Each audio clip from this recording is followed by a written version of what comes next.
Greetings, everyone. It's Karen Beauvais, your responsible broker in Colorado, and I'm here to give you an exciting class today called Making It Work Together. Best practices and conflict resolution for real estate.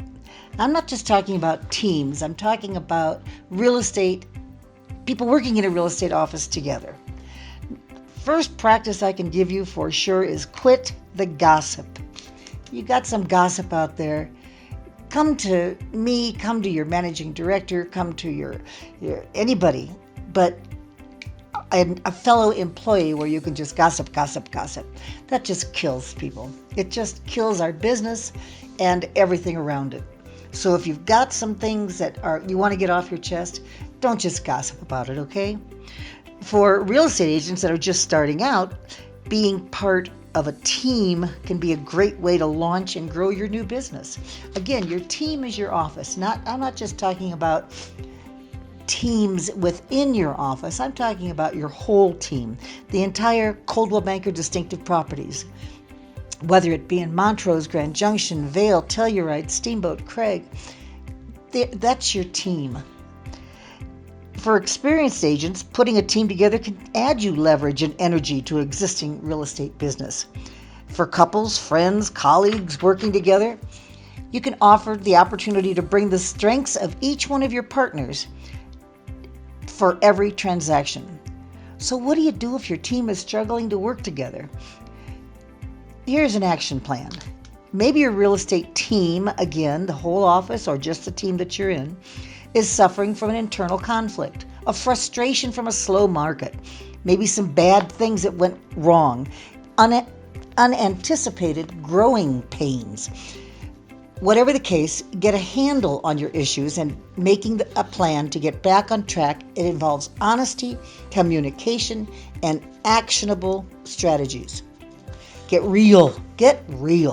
For many people, the hardest part of handling problems is admitting that they have one. All that simmering tension isn't just going to go away. You have to address it and get everyone on board with working towards a solution. Put together a workshop or maybe a retreat to give everyone a chance to fully address the issues and put together a plan for improvement. Of course, this can be done at your office meeting. If it's a team within your office, go out to lunch, talk about it. What's going on? Why is one team member upset with the other? Why is there somebody in your office that just bugs the crap out of you? Those are the kind of things you've got to verbalize, get it out in the open. Again, no gossip. You got to speak the truth. Conflict doesn't magically go away if everybody isn't making their opinions heard. Don't let somebody sit back there in the corner with their arms crossed over their chest and not say anything.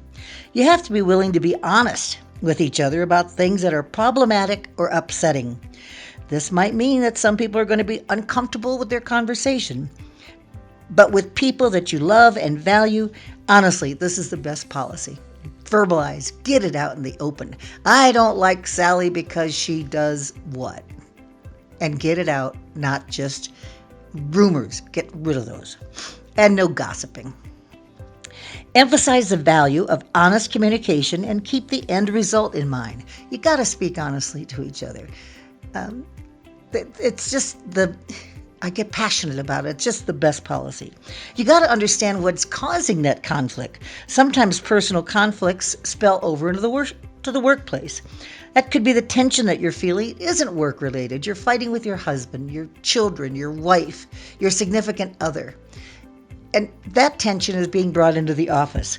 Those relationships need to be mended first to benefit the entire team. You have to have an honest conversation with the people involved and offer support as they work out their differences. Then you got to revisit your roots. Over time, you may find that you've forgotten the things that worked well when you were just starting out. Maybe you've begun to micromanage, or alternatively, you've checked out and stopped taking an active role. You're just sitting back in the corner all by yourself and you don't want to be involved anymore. Maybe your team used to socialize together and that's fallen by the wayside. Hey, I'm here to tell you, as the number one party girl you're ever going to meet, you need to socialize with each other. Think back at the beginning when things were working well, and then look back at what's changed. A lot of times it's just letting off steam and getting together out of the workplace. Take steps and check in. All this communication means little if you're not taking the steps to improve the situation.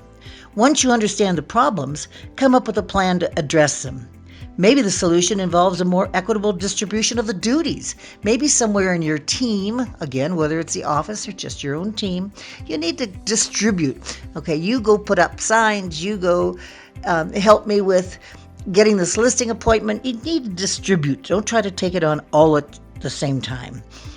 Maybe you just need to bring in some support to take some of the operational burdens off of your team members. I know we have a team here in Steamboat. They brought in a support person to help with all their team members. It's working. It's working beautifully. Put your plan into action and check back often to ensure that the steps that you've identified are still being implemented. A real estate team, again, office or individual team, is built on relationships,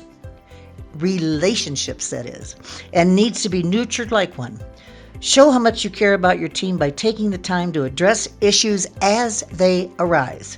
Be part of the solution and keep everyone operating at peak performance. Very important, people. Love each other? Sure, that's a great way to put it. Love each other.